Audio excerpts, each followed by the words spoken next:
I'm here to talk about Webpack. Can I get a show of hands of people who have Webpack in their lives, either at work or on the side? Okay, so it's most of us. For those who don't know Webpack or who aren't too sure, Webpack is a build tool. It takes all the little files you write when you're writing your web application, figures out which ones are actually needed and in what groupings they need to be glommed together for the browser to run your program, and it spits that out the other side, ideally in a relatively quick way. But that's what we're here to talk about tonight. Webpack has a somewhat well-earned reputation for being a really complicated and daunting piece of software. And I'm afraid I'm not going to do much to counter that impression here tonight. This is going to be a fairly intimidating talk, especially if you are a beginner with Webpack. If you are, what I recommend is to get this video into you. This is a video by our friend Glenn Mattern. It's the very first video he published under his Front-End Center project. It is on YouTube for free. It's a little over a year old now, but it is still completely relevant. And if you're just a user of Webpack and you're afraid to ever touch it, this is a great thing to start to get your head around the concepts and what it's actually doing for you. And hopefully will unlock your ability to play with some of the toys we'll be looking at tonight. So what we're talking about tonight is the performance of Webpack. How long it takes when you fire up Webpack Dev Server before your application is ready to view in your browser, and how long it takes whenever you make a change before that change is visible in the browser window. Secretly, this is a developer happiness talk, I feel, because the slower Webpack is, the less happy you are as a developer. And if these things take a long time, you often lose focus, you forget what it was you were planning to do once the thing refreshed, and it's just a bad time. So the reason I'm working on Webpack build performance at the moment is chiefly to improve the productivity and job satisfaction of our developers. So there is a separate question of how do you get Webpack to run quickly in your build pipeline when you're building for production. A lot of the stuff I'm talking about tonight will apply to that as well. Some of it definitely does not, and there are some techniques that you would only use for your production build, but we're going to focus on the development experience here tonight. Whenever we talk about performance, I need to put up this big disclaimer that your mileage may vary, and in fact, it almost certainly will. The reason Webpack is so complicated is because everyone's project is a special snowflake that has its own special needs and has its own foibles. So in order so that we can talk about one thing here tonight, let's talk about CultureAmp's code base. CultureAmp at the moment on the front end is still, in most respects, a monolithic web app. And so our application is this collection of 1,802 modules or separate files, and they draw on another 596 dependencies. These are NPM packages and things in our node modules folder and so forth. I've got a little star next to the 5 Elm dependencies there, and that's because from Webpack's perspective, it only sees the entry points to our Elm code bases. When it sees one of those, it hands off to the Elm compiler to do the work of building all of those Elm modules. So in fact, we have 151 Elm modules, but Webpack only ever sees 5 of them. So that gives us a total of around, 2.3 thousand. And the accepted wisdom out there that I've seen is that once your project gets to around 2,000 to 3,000 modules, that's when Webpack starts creaking under the pressure. That's when it starts to feel slow if you haven't done anything to improve your build performance. So if you're working at a company that is just now getting to the point where you can say you have thousands of modules, well, then this is very likely to become an issue for you soon if it isn't already. So our build time, before we put any work into optimizing our Webpack build, ran at this speed. So when you fire up Webpack Dev Server in the morning, it took 102 seconds to start up. And then every time you changed a file, depending on which file you changed, it would take between 6 and 26 seconds to refresh. This is not my idea of a good time. And it didn't start this way. It got here gradually, ever so slightly. It's like the frog in the the pot of boiling water, that you don't feel it when it's a microsecond every day that gets added to your project. But at some point, you ask yourself, what are we doing with our lives? And how come I can never remember what it was I was planning to do to this code by the time my dev server starts up? So if you've got a project that is looking a bit like this, join the club. This will send you out looking for advice on how to improve your Webpack build performance, and I'm afraid there is a lot of snake oil and micro optimizations out there. If you start reading articles that are like the complete guide to Webpack build performance, I'm afraid you're going to get a lot of bad advice. I certainly did. Let me quickly run you through some of the things I found made no difference to our Webpack build performance at all. You can have fewer resolve routes, so you shorten the list of places that Webpack looks for modules when you ask for one. You can create aliases where you hard code the location of a module that is referenced a lot, ostensibly to save Webpack the time of figuring out its location each time. You can cache your module locations unsafely, which is to say, when you're running your dev server, you can promise to Webpack that you won't move any of your modules around, and so it can assume they'll stay in the same place. You can exclude directories from module rules. So in this case, I'm saying, hey, Webpack, when I ask for an SCSS file, you can assume it's not in my node modules directory. None of these things in my testing have made any improvement to our build time. You can pre-fetch long require chains. This is one that comes out of the official Webpack performance analyzing tool that is recommended. You update your statistics, you upload your statistics to it. One of the recommendations it'll make is it'll spot long require chains where module A requires module B, requires module C. And if that chain gets too long, it'll suggest you might want to cleverly shortcut that require chain and tell Webpack about something that's about halfway down that chain ahead of time. In this example, I'm saying, hey, Webpack, you don't know it yet, but you're gonna have to build React Select, so get started on it now. Why this would improve your overall build performance is not exactly clear, and there are several Webpack GitHub issues just asking, why is this thing a thing? And the answer, as far as I can make out from the creator of Webpack, is it seemed to make it faster for someone, so we left it in there.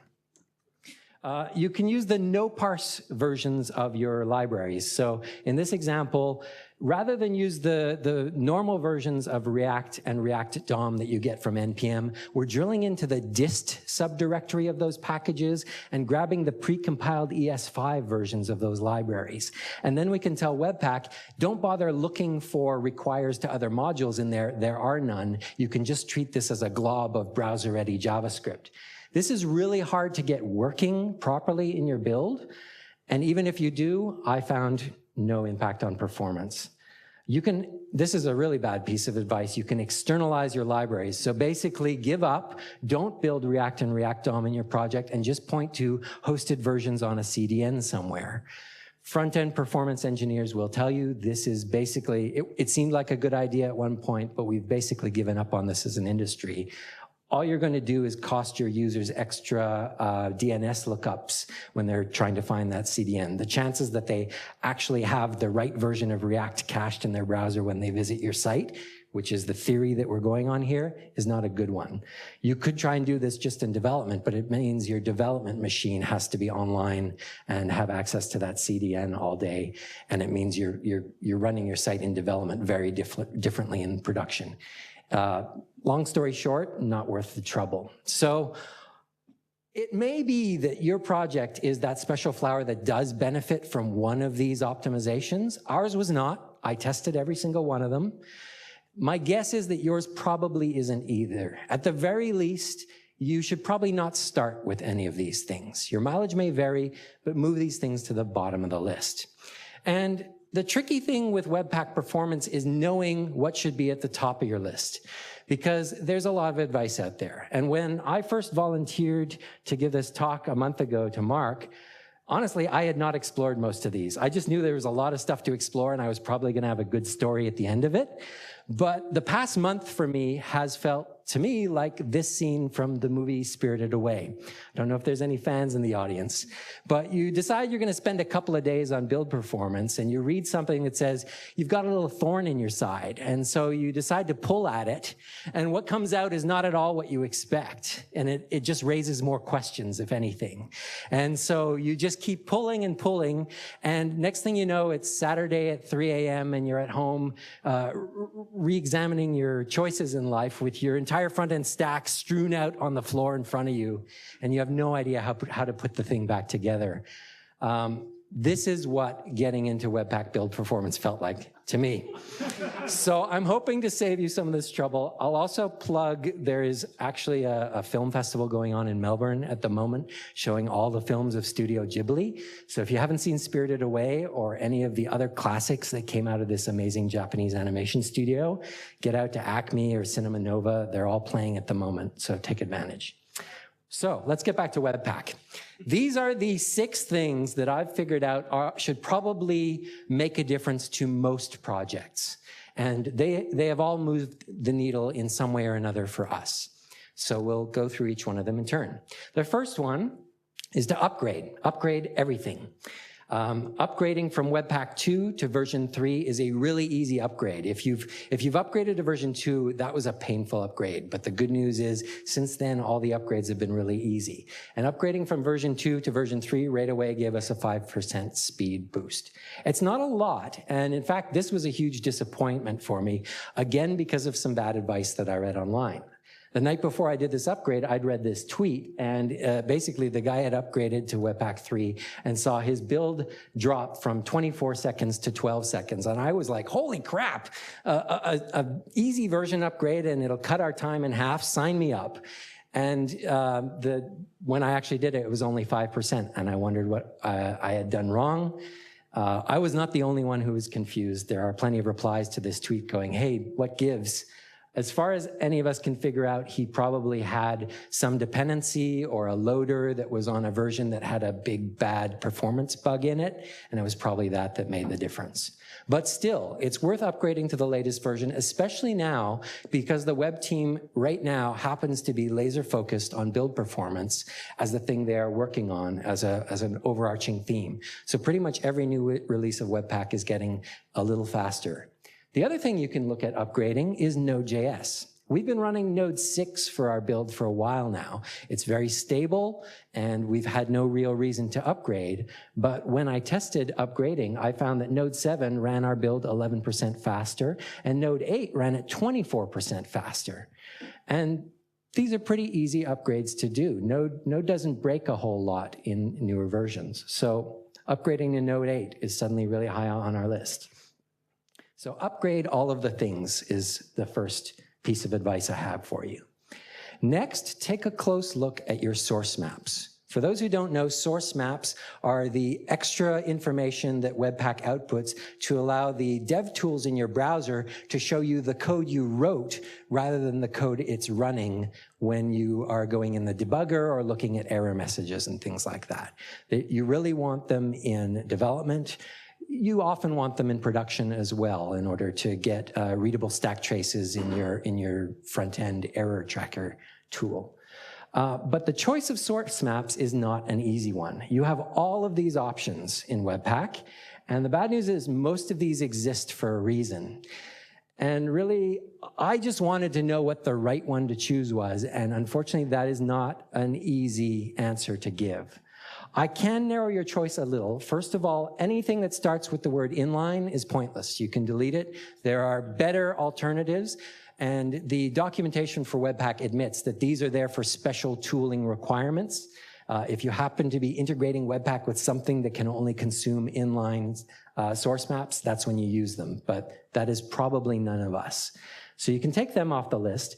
Also below the black line there, those ones are the really expensive ones that you probably only want to build for production. They probably take too long for you to routinely use in development. So we're looking above that black line. And if you want the best quality source map that you can get, you're probably reaching for eval source map. you can see it takes 18 seconds to build that source map for our project.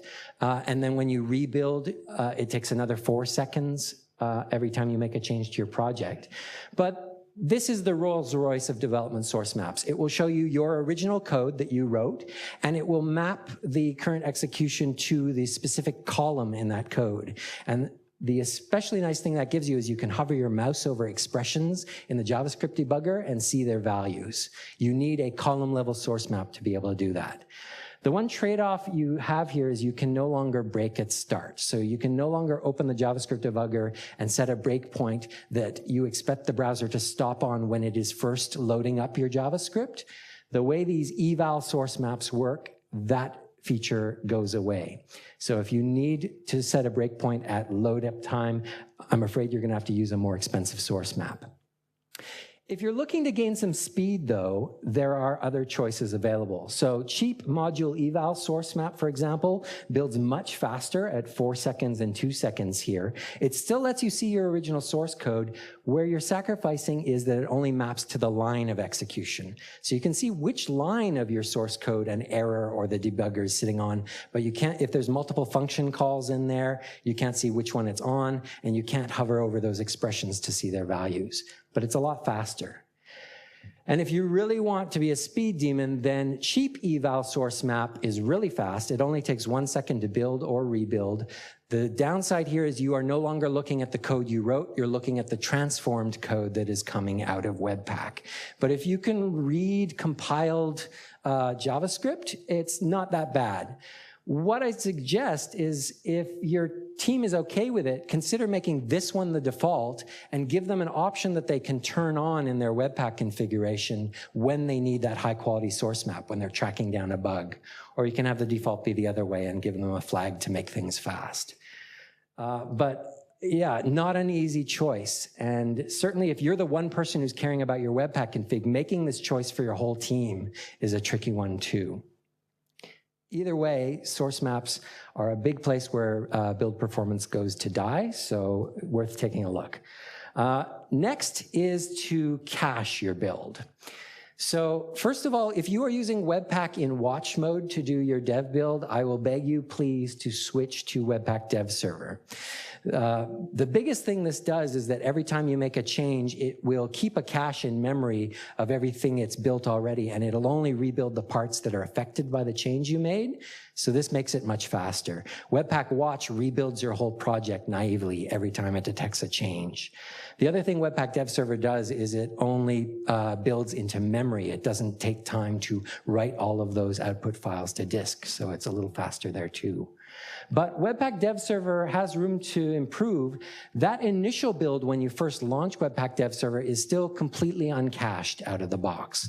And so there are extensions for Webpack that will introduce a persistent cache that survives when you stop Webpack Dev Server and start it up again. Hard source Webpack plugin is the one that's been around longest. It's quite mature and it's really easy to set up. Most of the time you can just drop it into your plugins list in your Webpack configuration, and that's it. You can walk away and call it done.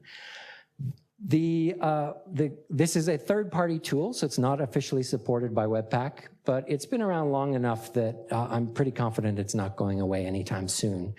As I said, the Webpack core team is actively focused on build performance at the moment, and so they have built a similar thing to this very recently called Cache Loader.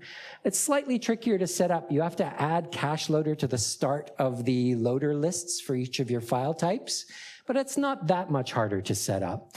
And it is officially supported. It hasn't been around quite as long though, so I think they haven't found quite as many optimizations, and this is apparent when we look at the difference it makes. So if this is our uncached build, and I've got 2 bars here because this is the first build when you run Webpack Dev Server and you don't have a cache yet, and then the second one is the build once there is a cache present. If you set up hard source, this is the effect it had on our build. The initial build went up 37% in the time it took to run. But subsequent builds, once you had a cache, ran in 20% of the original time. So this is a huge speed up with a pretty significant cost up front. Cache Loader behaved a bit differently. Its initial build was only 4% longer, but the difference it made was not quite as big either. It only saved us 55% of our build time. Both of these make a big difference. The question you have to ask yourself is, which side do you want to be on of that trade-off? How often are your developers, for example, changing branches and invalidating their cache and suffering from the more expensive of those two builds? Or how much time do they spend working on the same branch and therefore really benefiting from that speed? Again, it's a tricky choice to make, and you should definitely test both of these options on your project. A well-known cache that's available in Webpack is the Babel Loader cache. So Babel Loader is what we use to compile our ES 2015 plus code down to browser-friendly ES5 code. And that loader has an option you can turn on to tell it to create a persistent on-disk cache. You can turn that off if you're using one of these other caching tools that provides blanket coverage across your whole build. What you don't want is to be having both of them on because you're doing extra work to maintain both of those caches to no actual benefit in my testing. So that is caching. The next thing you can consider doing is to pre-build a DLL. And for those of you who are Windows users from the 90s, this is the same thing I'm talking about. It's a dynamic linked library. That is the correct term for what we're about to do here. This is the output of our build, more or less, at CultureAmp. We build a number of JavaScript bundles. And in fact, each of these bundles is kind of a different size and shape. And depending on which part of our application you visit, your browser will be asked to download one of these bundles in order to run that part of the app. And the thing is, if you look inside of these bundles, they share a lot of DNA in common. Things like React and Redux that are used in many parts of our app end up duplicated in each of these bundles. And so for this reason, there is a plugin for Webpack called Commons Chunk Plugin that will spot these common dependencies and pull them out into a separate bundle. This is a great win for your users in production because when they first visit your site, they'll only have to download a small bit of extra data, but they get to reuse that data as they then move around your site and move from one bundle to the other. They won't have to re-download a copy of your dependencies as they go around. This isn't so much of a win for build performance, though. In order to do that, we need to do something similar but a little more drastic. And this is a plugin called DLL plugin, and it's GoodMate DLL reference plugin. What it does is it puts a harder line between these two sets of outputs by creating two separate builds. And so you first run a DLL build that generates this DLL bundle.js file that contains all of your dependencies, things like React, Redux, whatever else you're pulling in from your NPM, from your node modules directory. And the thing is, these things change very rarely. So there's little point for Webpack to always be building them and rebuilding them, because you don't change them that often. So instead, you run a DLL build once, and you generate this file that has the compiled versions of all of those in it. And then you tell Webpack, that thing will always be present, and you can build the rest of my app assuming those things have already been built. And that speeds up your main build, which is what we're going for here. Setting this up is a little tricky because suddenly now you have two Webpack builds to take care of. You can either write two separate Webpack configuration files, or you can do what we do, which is put some logic into your Webpack configuration that switches between the two. But this is what your DLL build looks like. You have an entry point here that points to a top-level JavaScript file that imports all of the things that you want to be in your DLL. It doesn't actually do anything with them, it just imports them. And then you include, oh, sorry, I've gone too far. Then you include DLL plugin at the bottom there, and that causes that initial build to output a JSON file that is a manifest of everything that's in your DLL. Then in your regular build, you use DLL reference plugin and you point it at that same manifest, and it uses that to know what things it can skip over because they've already been built in the DLL. So if that setup sounds like a hassle, it is. I know because we've done it. Thankfully, there is a third-party project called Auto DLL Webpack plugin. You put this plugin into your one Webpack config, and it invisibly behind the scenes juggles these two builds. At the start of your Webpack build, it'll detect if a DLL has already been built and whether it's still valid or not, and it'll rebuild it only if necessary before doing a main build. All you have to do is tell this thing the list of modules that should be in the DLL, and it takes care of the rest with your single Webpack configuration. It's very nice. We're only using it because it's not compatible with another Webpack plugin that we're using. We have an issue open for that, and hopefully it'll be fixed soon. But there you go, you end up with these two builds, and the one on the top is the one you run in Webpack Dev Server, which runs faster as a result. Let's look at the difference. Our build without DLL looks like this. Actually, building our DLL is really quick. It's only a few seconds. It takes 6% of the overall build time. And as a result, our main build is now 11% faster. Not huge, and certainly with the complexity in our setup, I'd say it's borderline whether this is worthwhile. If you use something like Auto DLL Webpack plugin, I'd say this is an easy win. So that's pre-building a DLL. Many of you may have been looking at this one on the end thinking that's where the money is, parallelizing your build. And certainly if you learn that Webpack is single-threaded and will therefore only build one module at a time, you probably think, wow, I've got this fancy multi-core MacBook Pro sitting on my desk. This is where, I want to throw that metal at the problem and save a whole lot of time. So let's have a look at how this goes.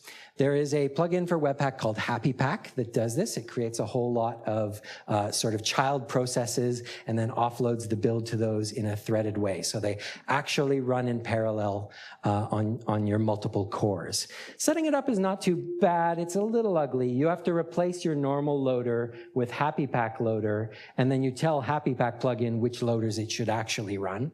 And if you've got to do this for multiple file types, it starts to get a little long as you have to create multiple HappyPack plugins in your configuration. But this is a third-party project. It's been around for a while.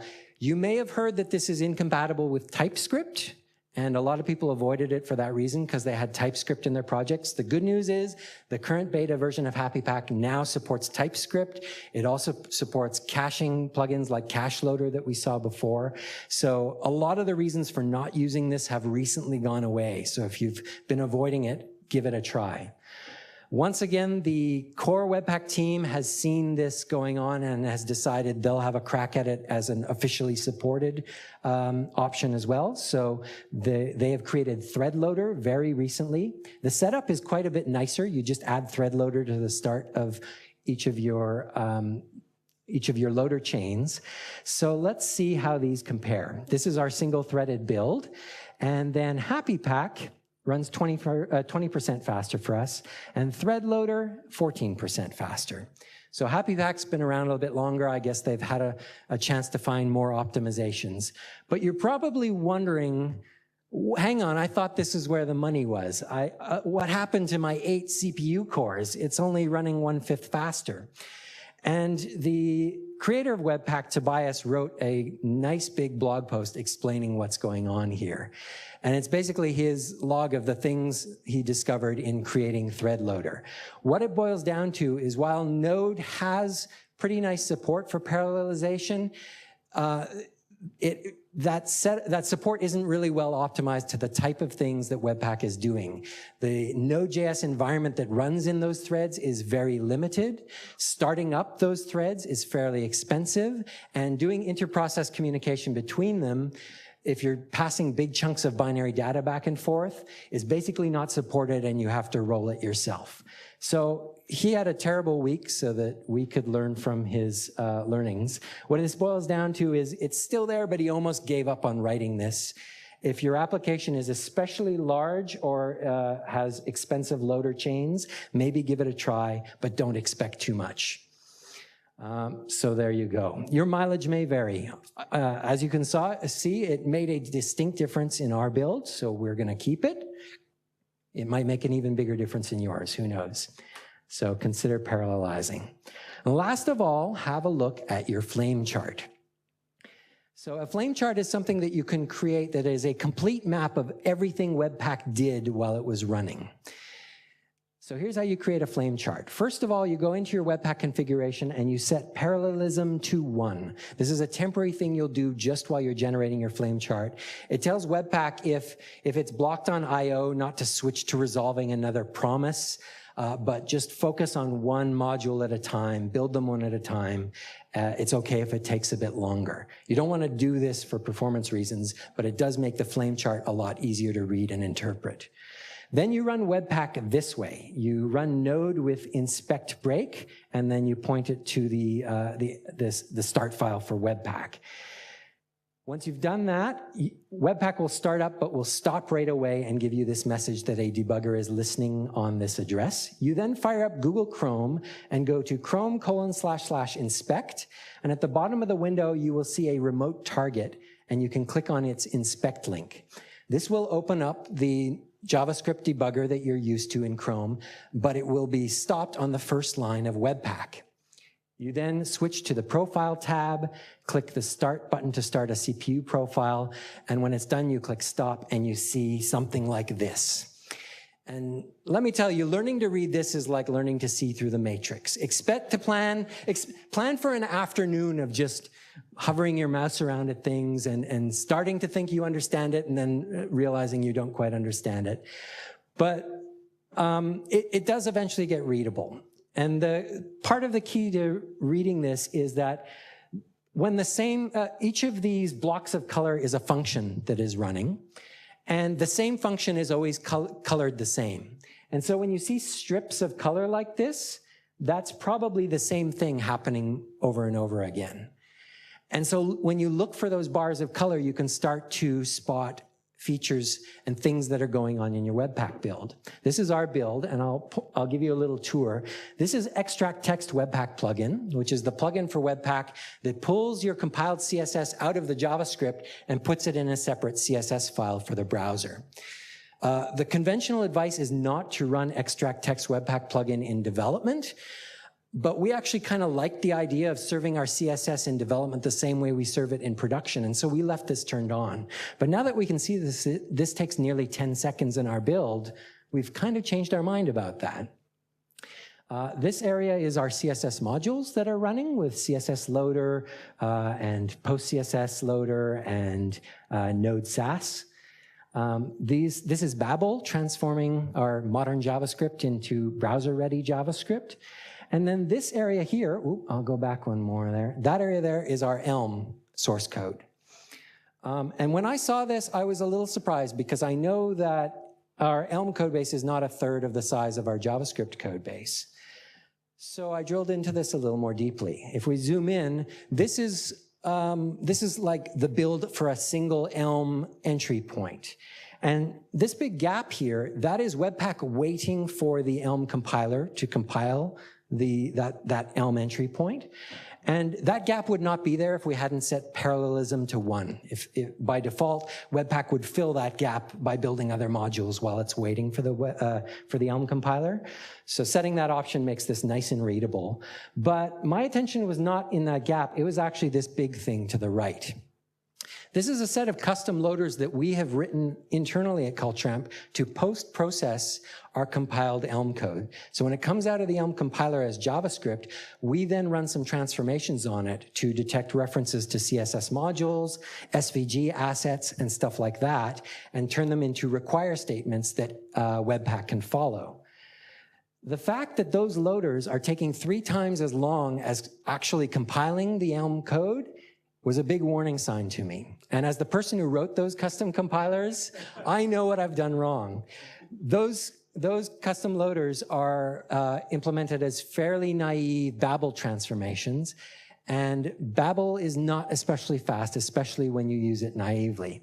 So having seen this, I now realize I could rewrite these loaders as really fast, regular expressions and probably chop most of that time out of our build. And I never would have realized that if I hadn't looked at our flame chart.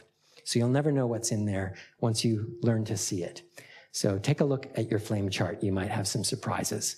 So those are the 6 things that I suggest you try first if you need to make Webpack go faster. Let's take a look at the tally here. The overall change of making all of these changes to our Webpack build. The one thing we haven't done yet is speed up those custom Elm loaders. I'm hoping to do that sometime this week. So setting that aside, here's the change we can expect. I said at the start that our build took 102 seconds when it first started up. That is now down to 38 seconds. The second build, after you stop Webpack Dev Server and start it up again, was previously completely uncached, so it took another 102 seconds. Our cached build is now down to 8 seconds. Webpack Dev Server starting up in 8 seconds feels like a whole new world to us compared to 102. The amount of time it takes for Dev Server to rebuild when you make a change, if it's a really cheap module that you've changed, it used to take 6 seconds, that's now down to 2.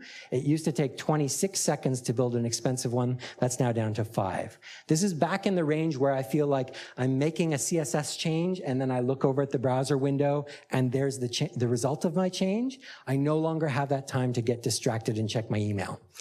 So this is a big win. And as I said, those Elm loaders are still there as a really nice win, and I expect that to chop a big chunk out of this first bar too. So if you're looking to go down this road, here's some worthwhile reading. First of all, the Webpack documentation site has only recently added a new guide on build performance.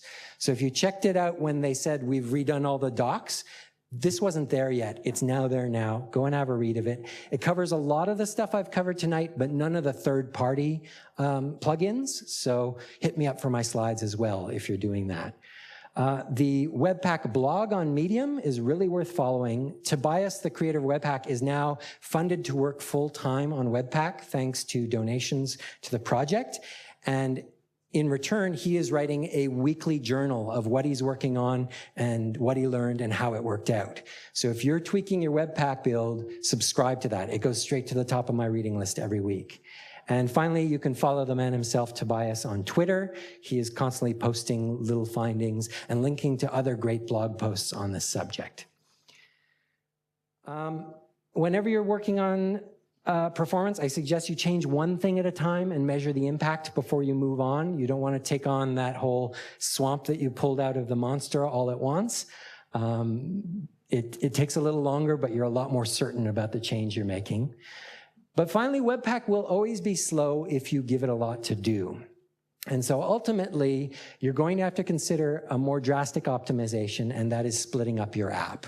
And this is the journey that we are at the start of at CultureAmp. And it's probably, I think, from talking at the last break, it's one of the big puzzles of how to do this well that I think we're facing as an entire industry. So keep coming to Melb.js. Talk to me if you're working in this space, and talk to the other people here, because I think you're not alone in finding this gnarly problem to be the thing that you need to solve to stay productive. We are hiring front-end devs at CultureAmp, and for the first time in all the time I've worked there, we're actually looking for a short-term contractor in front-end at CultureAmp. We've got an exciting project to build a prototype, like a proof of concept UI, that we're then going to try to sell to a client that will then enable us to build it for real. So if you like to build proof of concepts, that could be a really exciting project, whether you've got a month or 3 months available to give to us. If you're a contractor working in the space and you're used to hearing we only want full-time at CultureAmp, this has recently changed, so please come talk to me. And that's it. I'll be happy to take any questions. Thank you.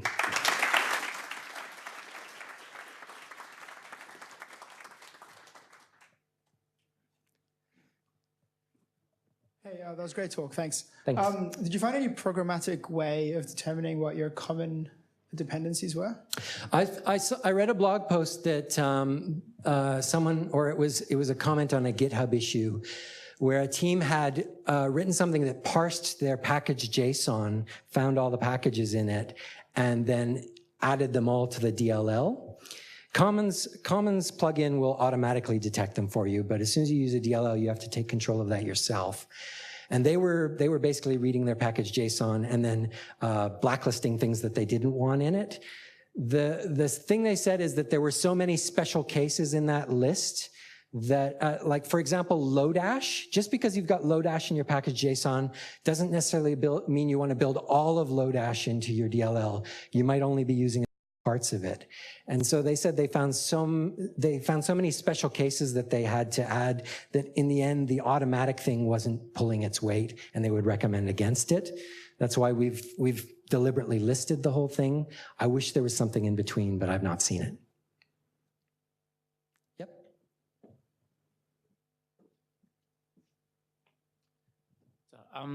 Yeah, so I think you sort of mentioned something in a similar space about you wanted to keep the extract text plugin because you're a bit worried about varying dev and production builds. Sure.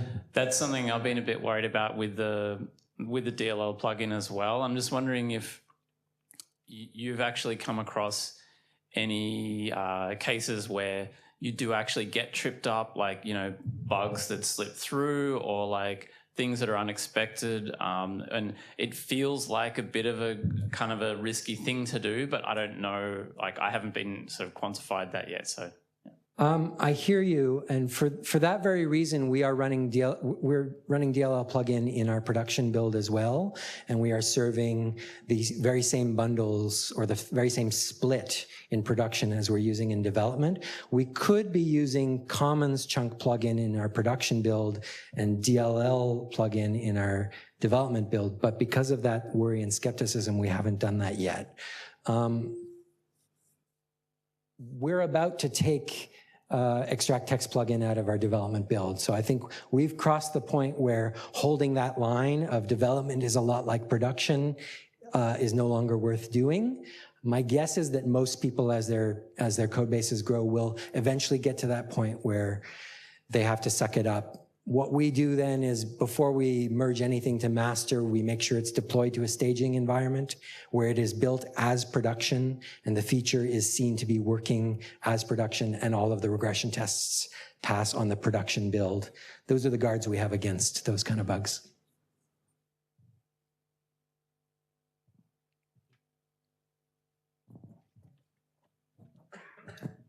So this is a pretty subjective question, so I'm just looking for your opinion. If you're starting a project now that what you've found in the past month of your research, what do you put in a small hobby project? Do you go the whole lot, or do you just pick a couple? I don't think anything in my talk would go into my first Webpack build if I'm starting a new project. I think these are things you introduce as soon as you feel the pain. A Webpack build for a tiny project can actually be nice and simple.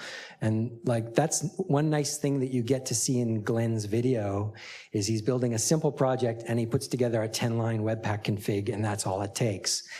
I think most people's first exposure to Webpack is when they join a team that's already using it. And it's like, here's our config. It's been abstracted out into several files and no one can keep track of it all. And that's what makes it scary. So I think it's a good thing to try and put Webpack into a hobby project, definitely. Don't try to pre-optimize. Yeah.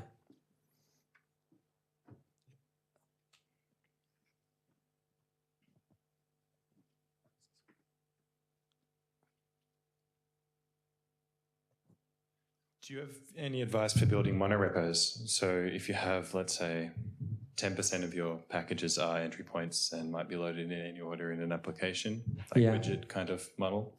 I'm afraid we don't have any experience with that sort of setup. And I know someone else was asking me earlier tonight that they have similar challenges. The reality is our project is not set up that way, and so I don't have experience with those particular challenges.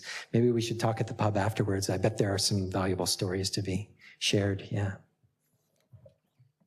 Was it worth it, spending all this time doing all the optimizations? Because sometimes as a developer, you spend all this time trying to optimize something that might inherently take you more time. Yeah, like the sunken cost fallacy. Well, I'm not sure what the alternative would have been other than to continue sitting through those 102 seconds. And I think we were long past the point where the cost of continuing to do that was greater than the cost of taking the time to do it. to be honest, I pitched this talk because I was looking to hire a dev tooling engineer who would own these sorts of things in our team. And I thought, that seems like a hard candidate to find the right person to hire into that role. And so how could I do that? Well, I could put a talk out there on a similar subject, and that would probably, get those kind of people in the room and I could talk to them. The good news is we've now hired that person. The bad news is I still had to prepare this talk because I'd promised it to Mark. So if I didn't have the deadline of this talk ready, I might well have gone, wait till Jason starts. And he's sitting right there. Thank you, Jason, for joining us at Culture. Hopefully I've made it a nicer thing to start work on your first day.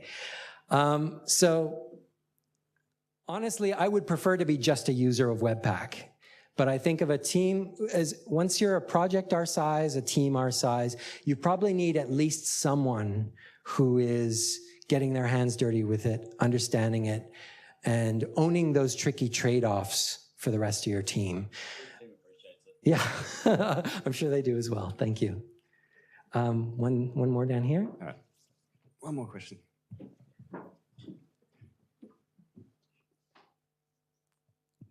So this might border onto heresy or starting a flame war, but Sure.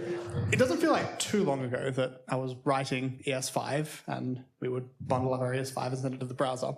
And it was a lot faster because, as you said, Babel is one of the things that's taking a lot of time in that build process. Yeah.